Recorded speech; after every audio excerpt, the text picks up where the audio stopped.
Olá, meus seres, eu espero que todos vocês estejam muito bem. Vamos para a nossa aula de testes sobre tecido conjuntivo, especificamente o sangue.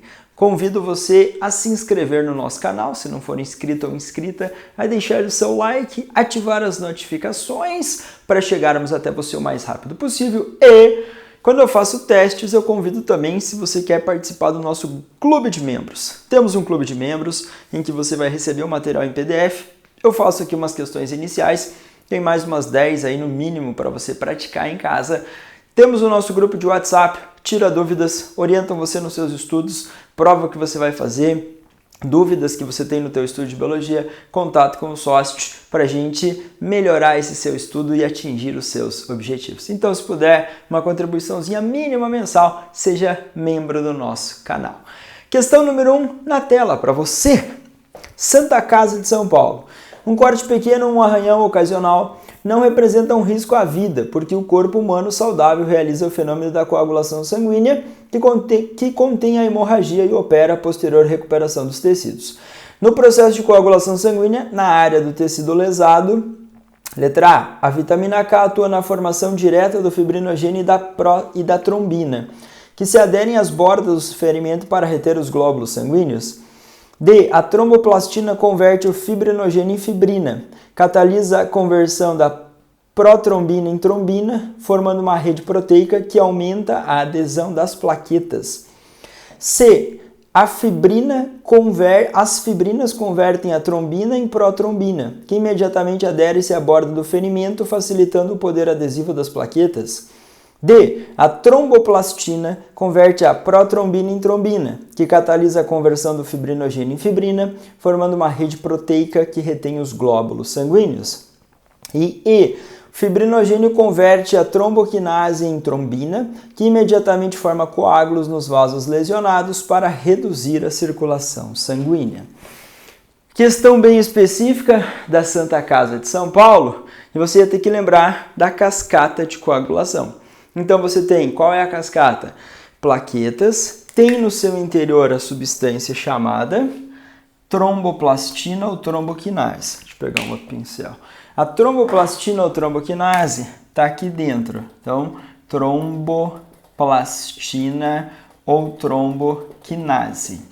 Ela está dentro da plaqueta. Então, teve a lesão, expôs o colágeno, sinal, plaquetas chegaram, formaram um tampão plaquetário, libera tromboplastina. Tromboplastina converte protrombina em trombina. Então a seta era para ser aqui.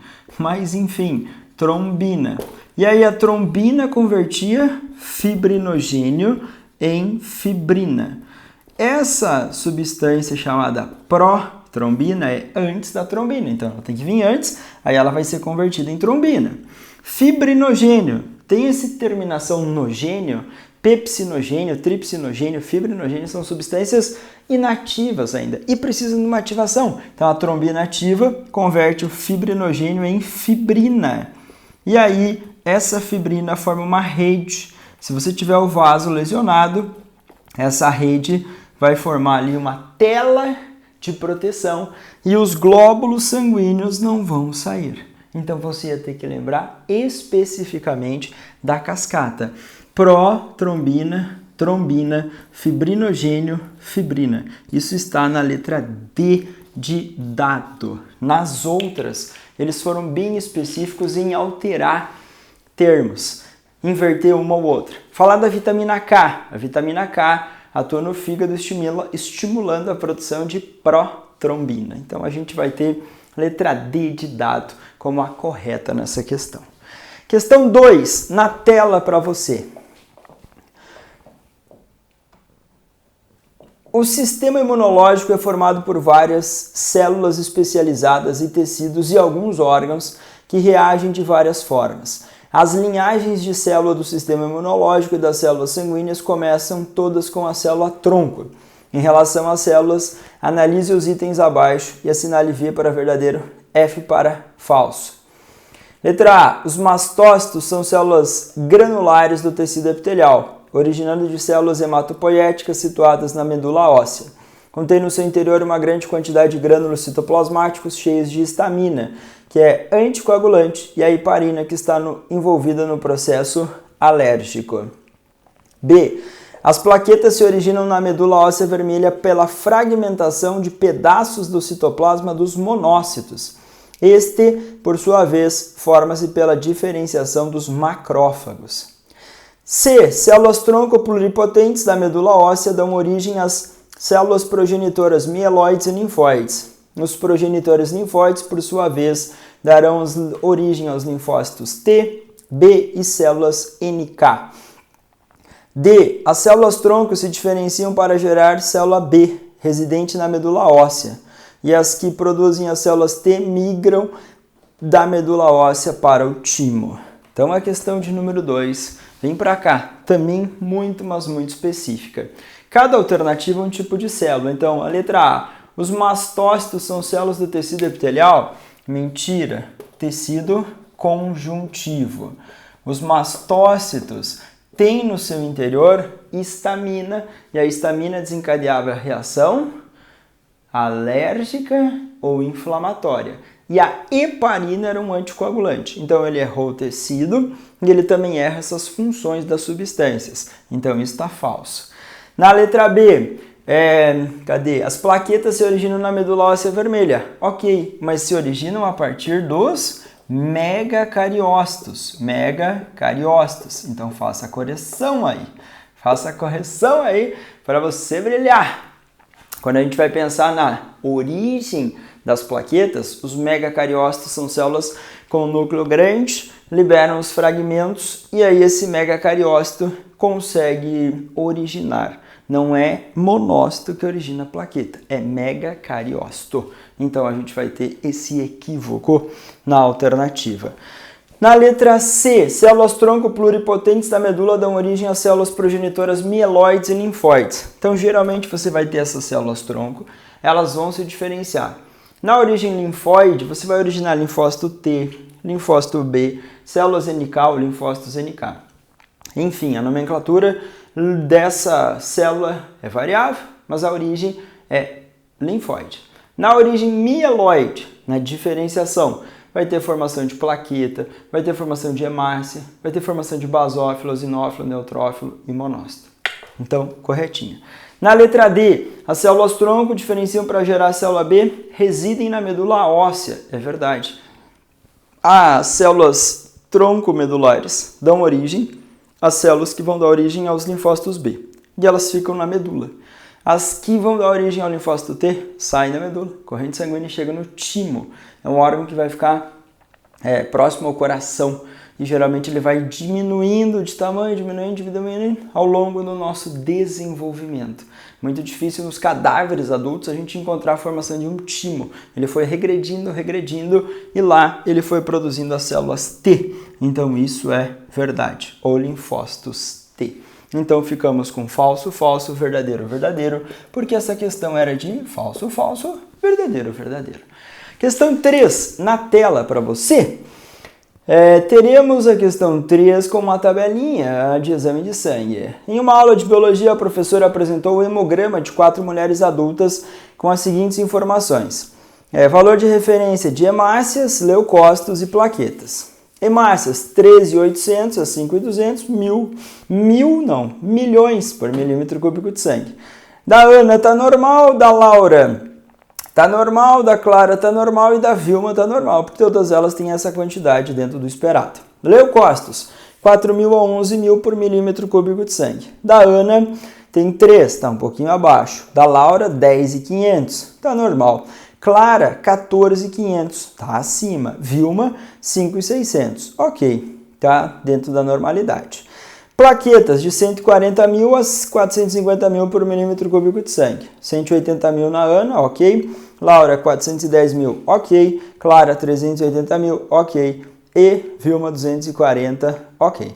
Qual mulher apresenta um quadro característico de reação alérgica? Se você olhar para a reação alérgica, nós vamos pensar em qual desses elementos figurados do sangue. Vem para cá. Ele falou em reação alérgica. Muito bem.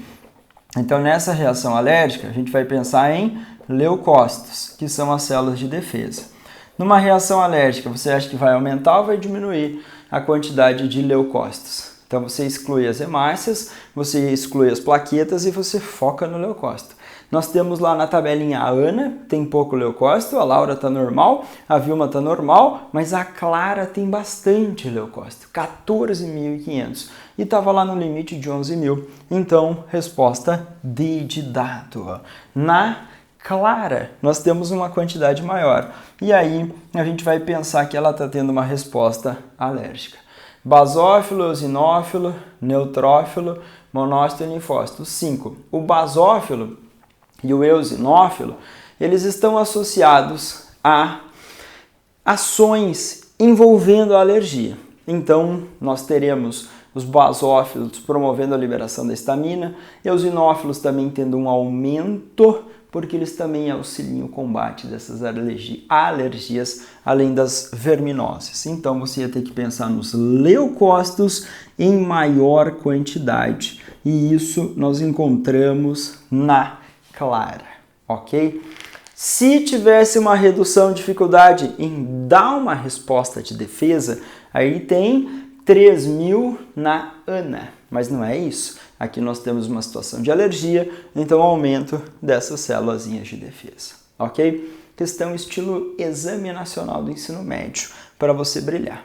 Questão 4 da CAF de Santa Catarina, na tela para você.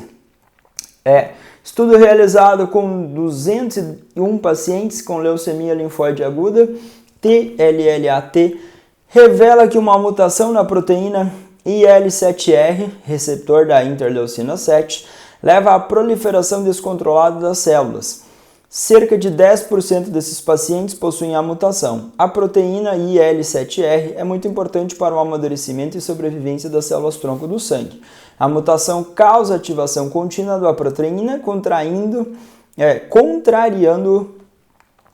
o processo normal de amadurecimento celular, o que leva à proliferação de linfócitos imaturos. Essa mutação poderá ser usada como novo alvo para o desenvolvimento de drogas específicas para o tratamento da leucemia infantil. Santos, Raquel, Grupo Descoberta, Jornal da Unicamp. Sobre o tema é correto afirmar, exceto, ou seja, 3 certas e uma errada. Eritrócitos e plaquetas apresentam as mesmas células precursoras e não são alvos de neoplasias, apesar de sofrerem redução na sua formação em decorrência de leucemias. B. As leucemias linfóides afetam a linhagem celular, que dará origem aos linfócitos, e as leucemias mieloides afetam a linhagem celular, que darão origem a granulócitos e monócitos. A hemocitopoese depende de microambiente adequado e de fatores de crescimento que regulam a proliferação, a diferenciação e a apoptose celular de células imaturas, e dentre esses se encontram diversas interleucinas, citocinas e fatores estimuladores de colônias. D. Ao contrário dos granulócitos, neutrófilo, basófilo e eosinófilo, que são células diferenciadas e terminais, os monócitos e linfócitos B são células intermediárias, que se diferenciam em macrófagos e plasmócitos nos tecidos, respectivamente. Então, vamos lá. Questão bem específica da CAF, que vai falar sobre essas diferenciações celulares. Na alternativa A, eritrócitos e plaquetas apresentam as mesmas células precursoras e não são alvos de neoplasias. Então, isso aqui é equivocado. Você vai falar assim, por que isso aí é equivocado? Porque a gente pode ter neoplasias que vão afetar, sim, a quantidade de plaquetas, a quantidade de hemácias. Então, isso está errado. A origem é mieloide, células-tronco mieloide. Plaquetas apresentam as mesmas células precursoras. Elas têm uma origem inicial igual, mas depois, desculpa que apagou a minha tela aqui, e eu queria fazer a leitura dela, me perdoe. A origem inicial é célula-tronco mieloide, na origem mieloide, mas nós teremos como se fosse uma bifurcação do caminho.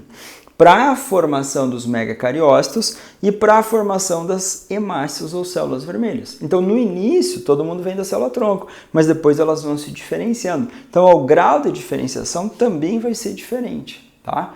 E é um equívoco falar nessa mesma origem. A origem inicial mieloide, ok, mas depois elas vão se diferenciando e não é a mesma célula precursora ali direta que forma as hemácias e as plaquetas. Ele quer a alternativa incorreta, então a incorreta é a alternativa A, porque você vai pensar que as células tronco lá medulares estão no começo, mas depois elas já começam a diferenciar. E quem vai originar a plaqueta? Quem? O megacariócito. E outras darão origem, outras células, tem lá os reticulócitos, células que vão diferenciando para formar as hemácias ou glóbulos vermelhos. Então, Miguel, alternativa A. Na B, ele cita leucemia linfóide, afeta que dará origem aos linfócitos. Isso é verdade. E mieloide, que vai dar origem a outros componentes, lá os leucócitos granulócitos, basófilos, eosinófilos, neutrófilos. A gente vai ter essa linhagem e também os monócitos, que são agranulócitos. Na C, ele colocou hemocitopoiese ou hematopoiese como processo de formação das células do sangue. E aí você tem interleucinas, você tem sinalizadores, fatores de crescimento que sim vão ser importantes para essa produção. E a letra D, ao contrário dos granulócitos, que são células diferenciadas e terminais, o monócito sai da corrente sanguínea, vai formar macrófago, osteoclasto, micróglia. Os linfócitos B saem para formar os plasmócitos, então isso aqui está certinho. Mas a questão 4, a letra A está equivocada e ela é bem, mas bem específica e errada, ok? Eu espero que você tenha me entendido. Reforço o convite para você se inscrever no canal, deixar o seu like, ativar as notificações e também ser membro do nosso canal para mandar o PDF para você fazer o restante das questões, grupo de WhatsApp, a gente tirar dúvida e brilhar nos estudos em biologia. Bons estudos, abraço e até a nossa próxima aula.